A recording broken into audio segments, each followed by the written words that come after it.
Saudi আরবের রিয়াদে একটি sofa কারখানায় অগ্নিকাণ্ডে অন্তত ১৬ বাংলাদেশের মৃত্যুর খবর জানিয়েছে প্রবাসী কল্যাণ ও বৈদেশিক কর্মসংস্থান মন্ত্রণালয়। নিহতদের মধ্যে নাটোরের নলডাঙ্গা উপজেলার ৩ রেমিটেন্স যোদ্ধা রয়েছেন।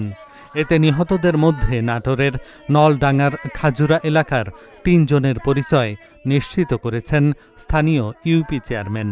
খাজুরা ইউনিয়ন পরিষদের চেয়ারম্যান মোহাম্মদ সোহরাব হোসেন জানান, নিহত ৩ জন হলেন খাজুরা শ্রীপুরপাড়া এলাকার গোলাম রব্বানীর ছেলে সাব্বির হোসেন শুভ, দিঘিরপাড় এলাকার জাকির হোসেনের ছেলে শামীম হোসেন এবং মহিষডাঙ্গা এলাকার আসলাম আলীর ছেলে রবিউল আউয়াল হৃদয়। অগ্নিকাণ্ডে ৩ জনের নিহত হওয়ার খবর ছড়িয়ে পড়লে পুরো নলডাঙ্গা উপজেলায় শোকের ছায়া নেমে আসে। পরিবারের সদস্য ও স্বজনেরা কান্নায় ভেঙে পড়েন।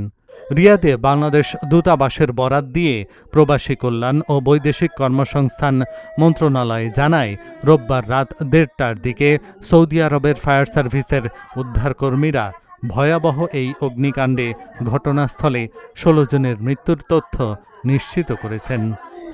আমার আমি দেখবো চাই আমার অনেক আমার বাড়ির জন্য আমার সরকার দিয়ে ভালো না তৌফিক দেয় যেন আমার সরকার আমার অনেক আমার বাড়ির দেয় যেন আমি দেখবো আমার অনেক দেখবো আমি।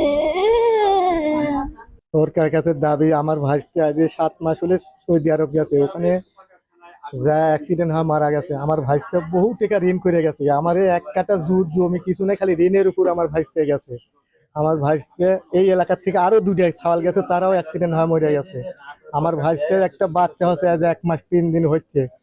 সরকারের কাছে দাবি যাতে আমার এই লাতিনদের সুব্যবস্থা করে দেয়, সরকারের কাছে এইটুকু আর কি আমরা চাবো, আমাদের চাওয়ার মতন আর ভাষা জ্ঞান নাই। আমরা সৌদি আরবে যেই 17 জনের প্রাণহানি হয়েছে, তার মধ্যে আমাদের নাটোরের নলডাঙ্গা উপজেলায় 3টি পরিবারের এই ঘটনা ঘটেছে, 3 জন মারা গিয়েছেন। আমরা ইতোমধ্যেই দিঘির পাড়ে যে পরিবার আছে তাদের সাথে আমরা কথা বলে এসেছি। সেই পরিবারের পাশে আমাদের উপজেলা প্রশাসন আমাদের পক্ষ থেকে সর্বাত্মক সহযোগিতা করার আশ্বাস দিয়ে এসেছি। ইভেন আমরা এখন তাৎক্ষণিকভাবে এই মুহূর্তে তাদের যে প্রয়োজন আমরা তাদেরকে কিছু অর্থ সহযোগিতা করে আসছি, এবং এটা হচ্ছে এরপরও যদি তাদের কোনো সহযোগিতা লাগে মরদেহ দেশে আনতে, অথবা তাদের এখানে স্থানীয়ভাবে যদি আবাসন থেকে শুরু করে অন্য কোনোভাবে সহযোগিতার প্রয়োজন হয়, আমরা আমাদের উপজেলা প্রশাসনের পক্ষ থেকে আইনানুগভাবে যতটুকু করা যায় আমরা সর্বোচ্চ সহযোগিতা করব।